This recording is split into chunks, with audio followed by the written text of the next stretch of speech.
Across all regions of Runeterra, various powerful and legendary beings stand out more than others. People often wonder who the strongest is among them, and in this video, the question arose, who are the weakest champions from each region? For this video, the criterion will be each champion's current power level. I won't consider future potential or any external sources of power, such as armies or similar. Starting with Bandle City, we have Yuumi. A big issue in assessing the power scaling of Bandle City champions is that we have no clear notion of any Yordle's power, since they're practically immortal, and their power is essentially based on toon force. Currently, the only champion from Bandle City who isn't a Yordle is Yuumi, described as merely a magical cat, a type of cat that lives in Bandle City, with powers like floating and speaking. Beyond that, she's practically just a regular Runeterran cat. All her in-game powers come from Nora's magical spellbook, so her power can't really be attributed to her alone. We also lack any information or feats related to Yuumi's strength. All we know is that she can travel between the book's portals, and that's it. I think any other Bandle City champion could probably beat her in a fair one-on-one. Now moving to a region with several powerful champions in a very different setting,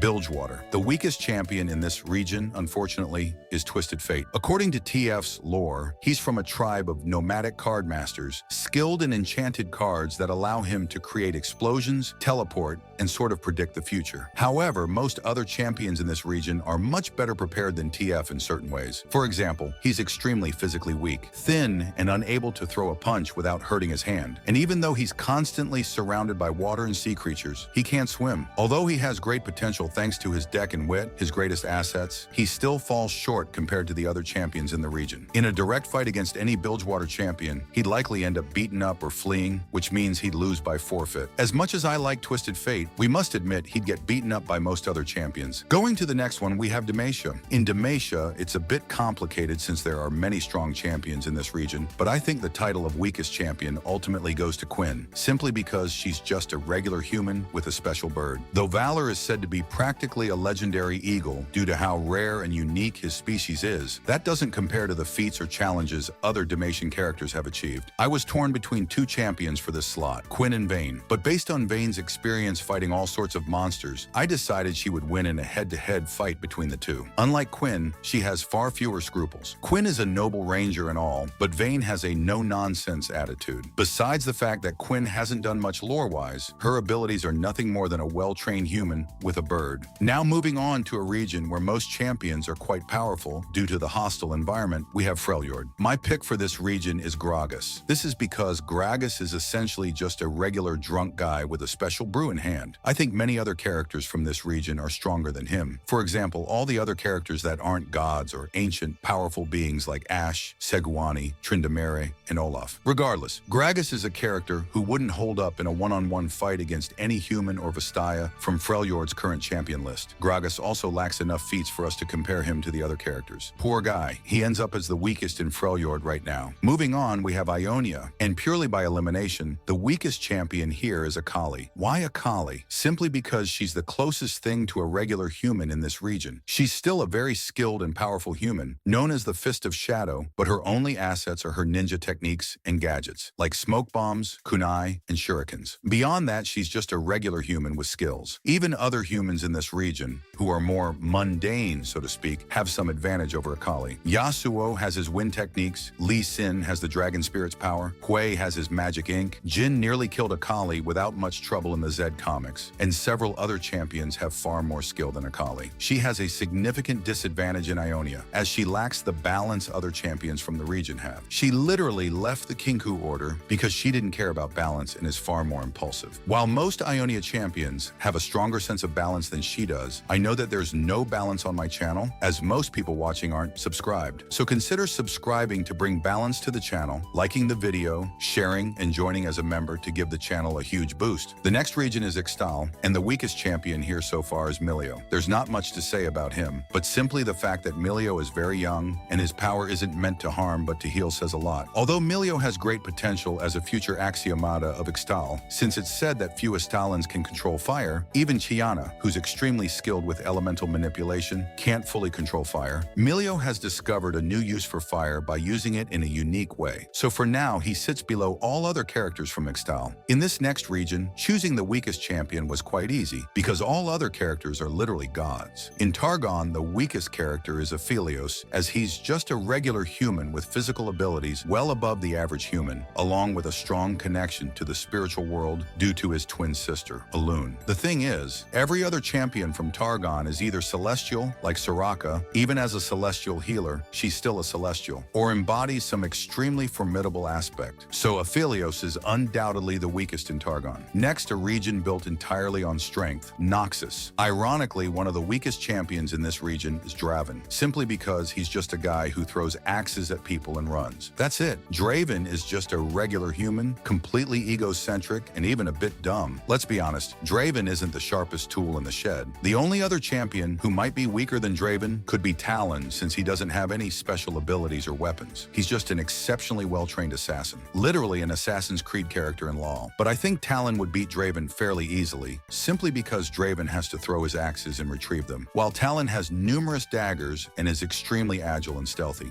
So it would be easy for him to dodge Draven's axes, hide, and kill him by surprise. Additionally, most fights Draven participates in are arena betting matches. Given his ego and its Draven vibe, I doubt he doesn't rig the fights so that he ends up winning every time. Moving on to the next regions, which are similar enough that I'll discuss them together, are the sister cities of Piltover and Zaun. Their power levels are also the closest to reality, making them the most grounded regions in Runeterra. Starting with Piltover, choosing the weakest champion was easy because it's a small region, and this champion doesn't have much to discuss, Seraphine. Since Arcane, Seraphine's lore will change, so maybe her powers will also change with all the repurposing Piltover's lore has undergone since Arcane was released, abandoning the Brackern plot and all that. In Seraphine's lore, it says she's a mage, but her only power is a sensory ability to hear magical sound waves, which is why she understood the Brackern crystals. This ability allows her to hear magic, which she then uses in her singing. Ultimately, she's just a singer who happens to sing well, but that doesn't help in a direct fight. In Zaun, since we have more champions, it's easier to gauge various champions' relative strengths, but without a doubt, the weakest champion is Twitch. He's simply a mutated rat about 1.4 meters tall with a crossbow made from garbage. This is his only weapon, and he even admits he doesn't know how to aim. Shoot first, aim later. So he's just a broken down rat who doesn't even know how to use his weapon. His only lethal weapon is leptospirosis. Now, another region that is quite easy to define who the champion is, because most champions are immortal gods and super powerful, which is Shurima. In this region, we have 3 warrior gods, 1 Darkin, and 2 champions whose identities are unknown to us. Only 4 champions from this region are human: Talia, Cassante, Sivir, and Akshan. Talia and Cassante are much stronger than most humans in Runeterra. Talia, being a very strong stone mage, shows her power level in the cinematic The Call, where she practically brings down a mountain to block a tunnel from Rek'Sai. Cassante is seen fighting against a Bakai and defeating it, not to mention he is extremely strong. On the other hand, Akshan and Sivir are just 2 humans of average strength with powerful weapons. Sivir has the Chalakar, which was the weapon of the first Empress of Shurima, and Akshan has the Penitence, a weapon of the Sentinels of Light capable of reviving the dead. But in the end, I think the title of the weakest in Shurima goes to Akshan, because even though he and Sivir are similar in various aspects, I believe that if they faced each other in a one-on-one battle, Sivir would win because she is much more serious and focused than Akshan. Moreover, Akshan's weapon doesn't do much besides reviving the dead, while Sivir's weapon is a legendary magical artifact and can surely do much more in combat than the Penitence. Although we don't exactly know what the Chalakar can do in Sivir's hands, we can be certain that the Penitence wouldn't be very useful in that kind of combat. So in the end, I think Akshan is the weakest at the end of the day, and that's it.